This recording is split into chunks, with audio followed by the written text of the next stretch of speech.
Before I begin the video, I want to give thanks and appreciation to my Heavenly Father because without Him, I wouldn't have the encouragement and perseverance to get up every day, and that's what my belief and faith rests in. I love you very much, God, and I thank you for allowing every day, every day.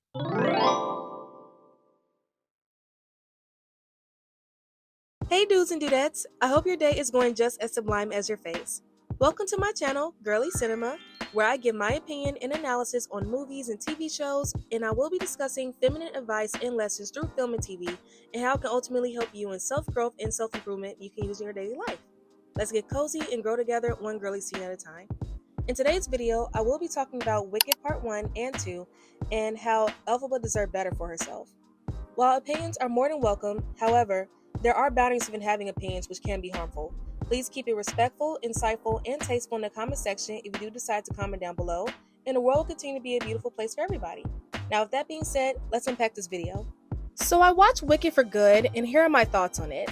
The movie was lovely, and the storytelling was immersive and heartbreaking, and so heartfelt that you feel the strong bond and chemistry between Social𝓉, who plays Elphaba, and Ariana Grande, who plays Glinda Upland, formerly known as Galinda. However, I would like to point out the downsides first before the upside to the story, and I'm going to be talking about both movies in this analysis, as this is just my opinion on it and for what I think of how I think about it. If you haven't watched part 1 of the Wicked sequel, then you won't understand the storyline. I believe you could probably read up on it, and or if you like spoilers, then you can continue watching the video. And if not, that's totally fine if you want to click off. Firsthand, you have in Wicked Part 1, Elphaba is fighting for the rights of animals, and she gets visions for what's yet to come for them. I would have loved it if they would expand it or expound it on why she gets her visions, and it would have been nice to see her seeing how they started rounding up animals aside from the ones who are left in Oz, teaching which of course she meets Dr. Dillerman and meet up with a nice amount of animals that still have fight left in them due to the encouragement of Elphaba, and they rally up together and work towards taking down the wizard and Madame Morrible. Then she gets more visions of the animals being taken and tells him that instead she goes alone to talk to the wizard so they won't get killed for helping her out, which would make her cause in part 2 about them more progressive. With her and Glinda, it would have made sense of them both arguing about it because Glinda plays pretend on a regular with causes that don't benefit her, so she wouldn't be reminded of what she chooses to lack, which is responsibility and integrity, but likes to put up on a good front for it. So she can look the part of being good by not actually acting on it, or just let alone being it. So it'll show she's just a performative coward with no genuine tech behind her actions, which invokes a rift between her and Elphaba. I do think that part 1 was better because of how engrossing and heart-wrenching Social𝓉 portrayed Elphaba, because it was a lot of relatability in the beginning between how the animals were treated in Elphaba, and believe it or not, Fiyero too. Fiyero was trying so hard for people to like their own perception of how they see him, that he was burning lights with himself and having his own identity outside of how others view him, and knew that with Elphaba, he couldn't keep up that charade with her because she saw him through all of that, which makes her perceptive and a huge sweetheart, and they already had a lot in common, so it would make sense for them to get together because Glinda and Fiyero together would have been a tornado of a disaster. Because they would have gone without holding one another accountable, as well as Fiyero would have gotten tired of Glinda's immature shenanigans and not wanting to grow as a person. Plus, she had a superficial crush on him anyways, so it wouldn't have worked out.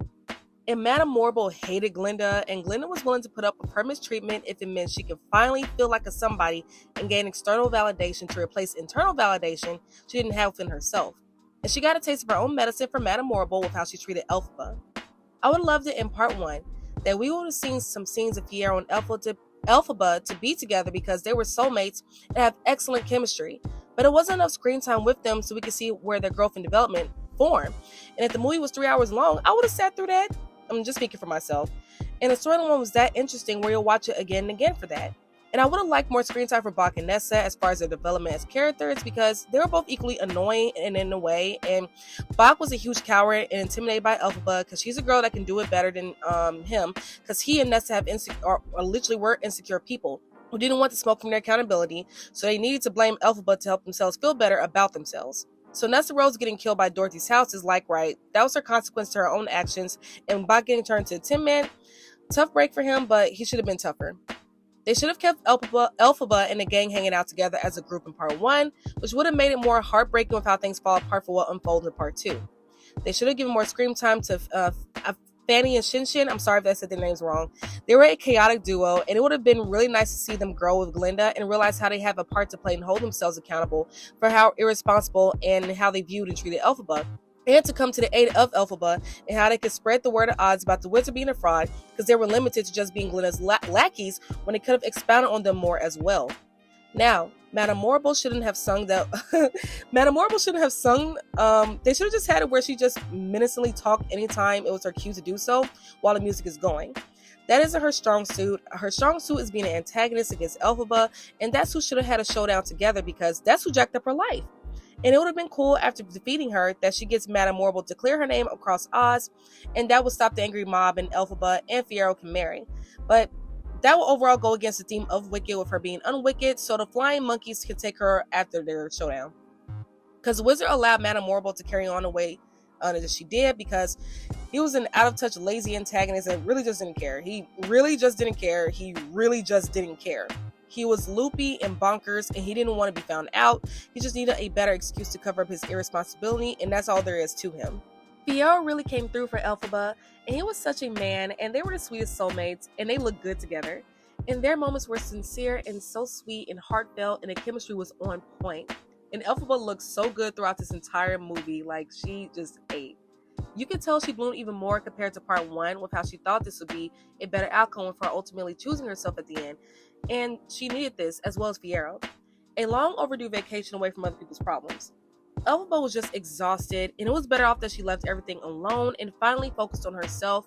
And with that, this allowed Glenda to have a purpose and grow out of behaving like a child because she felt as if she didn't have to face reality from any issues that she was unhealthily internalizing because no one saw her aside Elphaba, and she knew that Glenda's character would be better off from this war, and it was on her call. It's like it finally hit Glenda to become her own person until Elphaba died. Elphaba left. So she's like, wow, this is confusifying. This is serious, and I need to get my life and priorities together and no longer hide behind Elphaba's strength to do it for the both of us. And I need to put on my woman undies and face the problem head on. And because of the consequences to her actions, she's left with the responsibility on her own to handle no longer being behind or watching or taking it unseriously, but actually putting action into a cause that now has everything to do with her.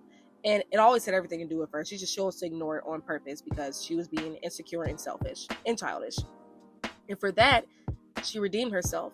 And it was actually Glenda who was changed for good because this is where her character development comes in on, and that she now has to acclimate herself to. Elphaba remained the same throughout the whole entire thing. Her cause is fine. She was okay. She was great.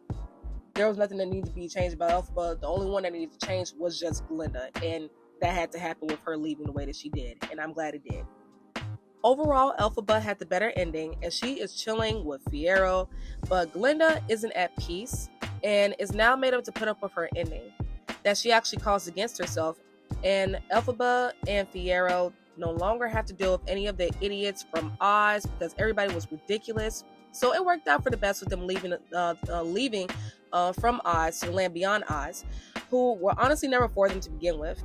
And her and Fiyero having a lot in common that they both actually faked their deaths, believe it or not. So, they could be able to walk away in peace, and, that's their life and that's their happiness. And I'm honestly glad that that was the ending for them. And now Glenda, she's made to be in charge of other people, and she has to look out for them. She's been so used to people looking out for herself and pretty much skirting around accountability, and now she had to it forced her to look at things differently, where now she has to take accountability for her actions and with other people. So everything's all on her. So now both her and Fiyero can live blissfully together in peace. And with this, Elphaba was able to retire from being wicked for good. I am so glad you came across my video, and I hope you enjoyed today's content. I appreciate you guys so much for taking a gander on my channel. Feel free to express your thoughts in the comment section below. And if you'd like to keep up with any upcoming announcements, news, and posts and entertainment, be sure to check out my blog. The link is in the description box. And if you made it to the end of the video, comment your favorite thing in the world. And remember, without God, we all wouldn't be here. Well, that's all, folks. Have a happy rest of your day. Bye!